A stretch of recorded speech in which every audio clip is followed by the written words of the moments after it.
Hey guys, this video is from our latest Rick and Johnny podcast. Make sure to check out the full podcast on blogtalkradio.com/Rick and Johnny. I hope you guys enjoyed it. I know Johnny and I had fun recording it.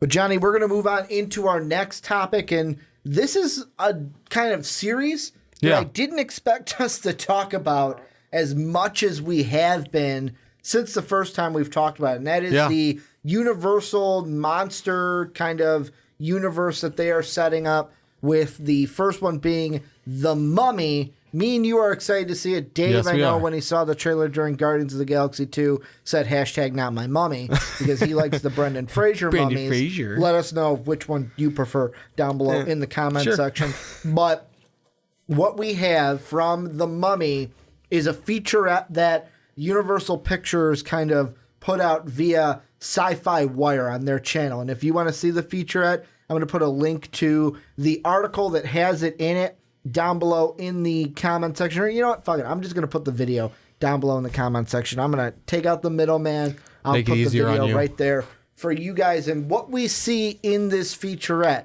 a little two clips of it, is more behind the scenes footage of Tom Cruise fighting a Dr. Jekyll, who is played by Russell Crowe, which has kind of forced me to ask the question. It's uniquely how I am asking this question, Johnny.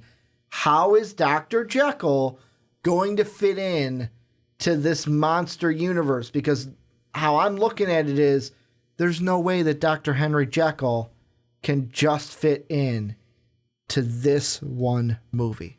No, I feel like we're going to have him either, because as of now, they don't have him set for his own movie, which alone would be a great movie. I think there's a reason behind that, but I'm going to let you kind of give your thoughts first. I feel like if it's not a decent chunk of this movie, which so far doesn't seem so. It looks like he's going to be in it for quite a bit, though. Yeah, well, he's going to be in and out, but I feel like more so for more of it as Dr. Jekyll.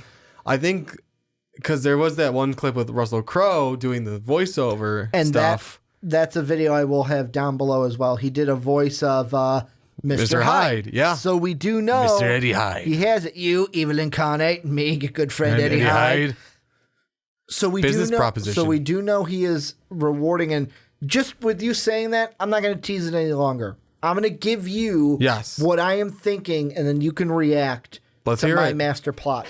Everything that we've seen with Russell Crowe. Yes. Because before this featurette, didn't look at the IMDb page, didn't know that he was Dr. Jekyll. No, I didn't either. I just thought that it was, because in every trailer we've seen, it was them finding out who the mummy is, him telling them who exactly she is. So I just thought he was playing some evil, like, he's going to be the museum guy, but museum curator type person. But then turns evil because he wants to kind of control her power to kind of control the world for himself. Okay. Because he's researched and he knows what's going on behind the scenes when it comes to the mummy. But now that it's Dr. Jekyll, here's what I'm thinking. Either one of two things. Okay. Either later in the movie, he becomes like, we find out that he has been, you know, experimenting with what Dr. Jekyll does and turns into Mr. Eddie Hyde and confronts the mummy. And that's where you get the, I got a business proposition for you, you evil incarnate, me, your good friend Eddie Hyde. Or kind of an Avengers thing where there's a bigger, darker entity that is kind of overseeing everything, that is basically looking to, hey, the mummy's the first one. She's the first one that I need to help take over the world. Could be something. I needed her to be set free to help take over the world. Now I know where she is. Because obviously at the end of the movie, I think that they're going to kind of capture her back into her tomb and put her away somewhere. Yeah. Somewhere that the government or something thinks she cannot harm anybody. Kind of like at the end of the, what was it? The Captain America or something? Yeah. We have the Tesseract. It's in good hands kind of a thing. But we all know what kind of happened with that. Yeah.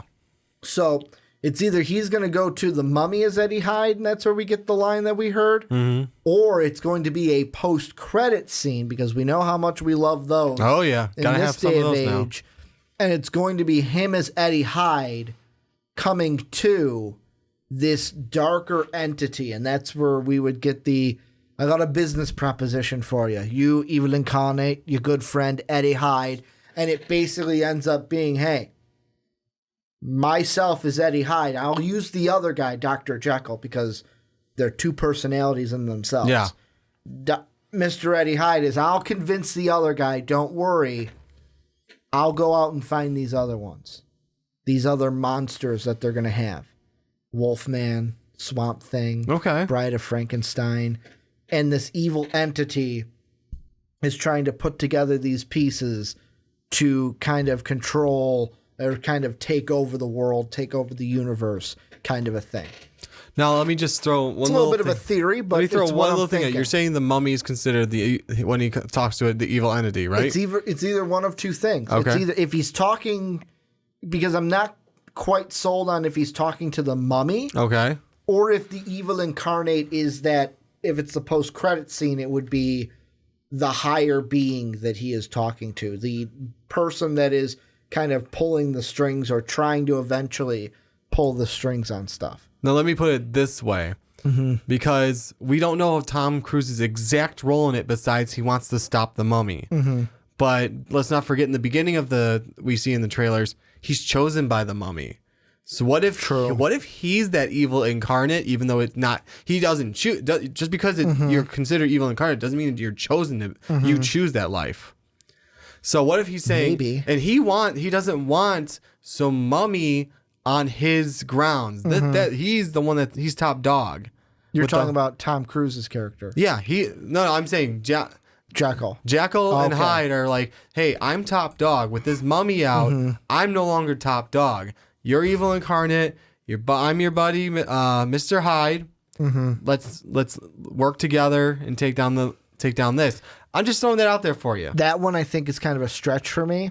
Only because I don't know how you would work that in, turning the protagonist of the movie into an evil entity. I would think it'd be a separate entity that it's like, holy shit, these are all going to kind of I'm just saying, evil incarnate together.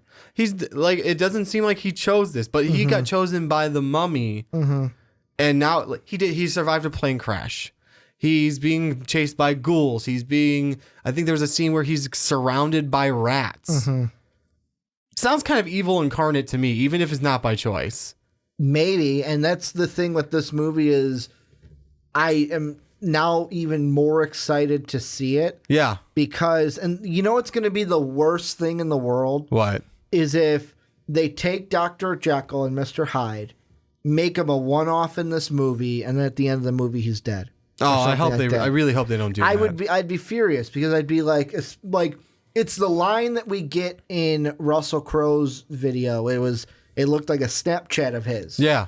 And where he says, we're going to say it, I'll say it again for you, you, evil incarnate, your good friend Eddie Hyde. And he even puts a kind of sniffle in there for Mr. Hyde. I kind of am leaning more towards post-credit scene. I can see that. Because in The Mummy, I don't know if throwing in another villain like Mr. Hyde would be, because Tom Cruise's character obviously could take on Dr. Jekyll. That's how we see the fight scenes. And we see the scene of him bashing Tom Cruise's head basically into a window. Yeah. But I don't think, that's the only reason why I wouldn't want to throw Mr. Hyde in there and why I would save him to the post-credits. I think that it'd be too much on top of a Mummy that can do everything that she can do. Okay, well, what about what the scene I said, he's talking to Tom Cruise's character in a post-credit scene. Because like I said, Mummy chose him for some reason, and he's like, these other scenes to me. So you're saying they kill the Mummy, and then whatever evil incarnate she has infects Tom Cruise because he's chosen? No, he's already chosen. He's already got the evil incarnate thing going on. It seems like, at least from the preview so far. So if that's just a post-credit scene of, hey, you join me, let's do this, and just I'm not buying it. Because their goal in the movie is to trap them. Maybe they don't kill the mummy. There, Johnny. Yeah. And you're not like, there's that, like, you're close. You've got it there. And I'm like, I could take a drink of that Kool-Aid. But you're not giving me that one thing that's making me going, yep, I am going to take this Kool-Aid and I'm going to drink it. Because the thing that I'm thinking is, on top of, like you say, oh, well, he's chosen. What if he's only chosen because the mummy needs him to complete whatever prophecy that she has? Not a sense of like, oh, you are evil like myself. Just no, I need you. Without you, I cannot do what I have to do. Yeah, and maybe that's why we get like because you even look on the plane, the birds fly through it. He survives the plane crash. The rats in the trailer. Tons of things that should have killed him by now. Yeah. Are not killing him. Yeah, exactly. So that's the question, I guess, is how deep does this thing go? How deep does this rabbit hole go? Do you really want to jump down that rabbit hole? When we see the movie, yes. We'll have to when we see the movie, which will be, I think it's the week after Wonder Woman. Yes. So Wonder Woman on the June 2nd, on June 9th will be this one. But I can't wait to see, and I think this kind of branches us into a discussion that I know that we have had a couple of times on the podcast briefly. Yes. Of how are these movies all going to be tied together? Because the last one we talked about was the Wolfman movie, that they're thinking about getting The Rock to play the Wolfman, and they're kind of right now saying, well, it's probably going to be set up for the same weekend as the New Mutants. That's when we mentioned it. But how is everything from The Mummy? Because it looks like The Mummy is going to set it up. Because we've got The Mummy, then we've got one in April of 18, and then February of 19. Okay. Right now, those are just untitled films, so they can put anything they want there. But out of the ones that they have to pick from, Bride of Frankenstein, Creature from the Black Lagoon, Invisible Man, Helsing, and Wolfman. Yeah, I'm trying to think how those can all be correlated together.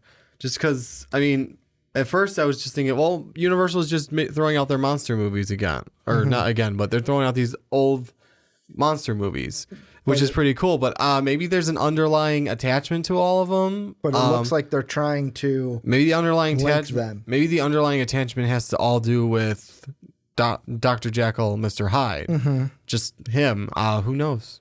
And the one thing that I was looking at that, you know what I would love for them to do, but I don't think they can because the movie was 20th Century Fox when it came out. Could you imagine if they were just doing all of these movies to kind of branch back up to a League of Extraordinary Gentlemen? That'd be cool. Because they have the Invisible Man. Yeah. They gonna have a Dr. Jekyll. However, the other ones, how would they fit? That's what I'm trying to figure out. You know what's the one I'm most intrigued to how he'll fit in is Van Helsing. Yeah, well, I mean, Van Helsing because it's not going to be Hugh Jackman. Sorry. Sadly. I mean, the Hugh Jackman was a great Van Helsing. It was. But I mean, he does have to do with Dracula, which if we're going along with the concept of the original League of Extraordinary Gentlemen, I believe it's Mia something, I can't remember the last name, is the vampiric woman in the other movie. So there's your tie right there with the vampiric part. True. And it's just, Dr. Jekyll, how is he going to, like, I think he's going to be the bridge. I do too. It seems like he's going to be the bridge. Like, I think he's going to be the Samuel L. Jackson to this movie.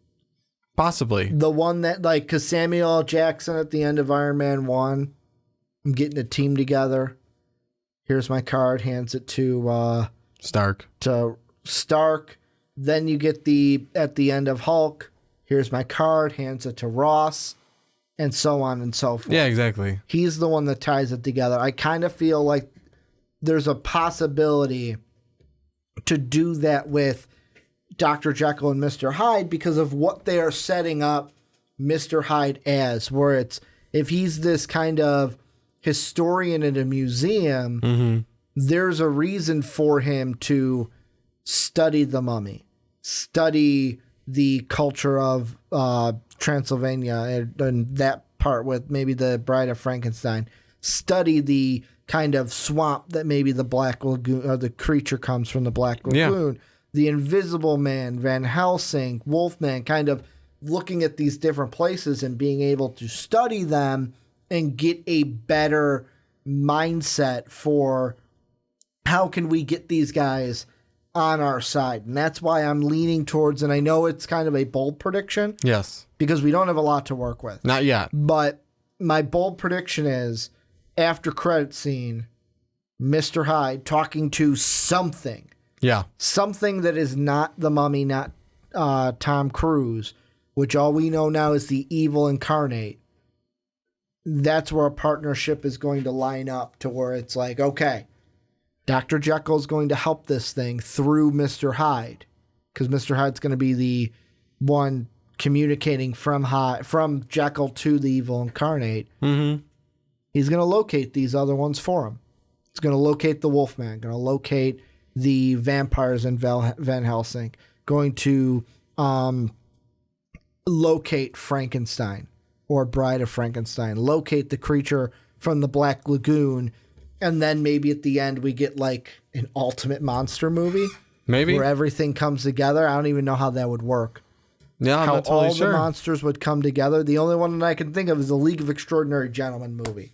But like I said, that was 20th Century Fox, and this is Universal, so it's different rights and everything on top of that. But do you have any last comments, any last thoughts? No, about actually, this monster universe? As of now, I think we have to wait and see the Mummy movie first, you and I, before we can get an idea of where exactly he plays into it. Because I can either see it as an after credit scene or him trying to bargain his way out of a fight with the mummy, with someone. Mm-hmm. Him trying to evil incarnate, your good friend Eddie Hyde. I just like how he says it. Yeah, I do too. I love it. It's just like, hey, I may be Mr. Hyde. I see that you're maybe a little bit out of my league of fighting. Mm-hmm. Let's make a deal. I could see that. Yeah. But I'm going to go with my bold prediction. Okay. I'm going to go with it. But this is where we're going to turn the conversation on to you guys. Let us know down below. What do you guys think? How do these tie together? Will Dr. Jekyll be the one to tie everything together? And also make sure to check out the featurette and the Russell Crowe doing the Mr. Hyde voice down below in the description. If you have not already, let us know down below in the comment section. I don't know about this, Rick. Just do it, Morty. Thank you for watching Most Valuable Podcast video. If you want to watch more of them, just watch them right here. And thank you for watching.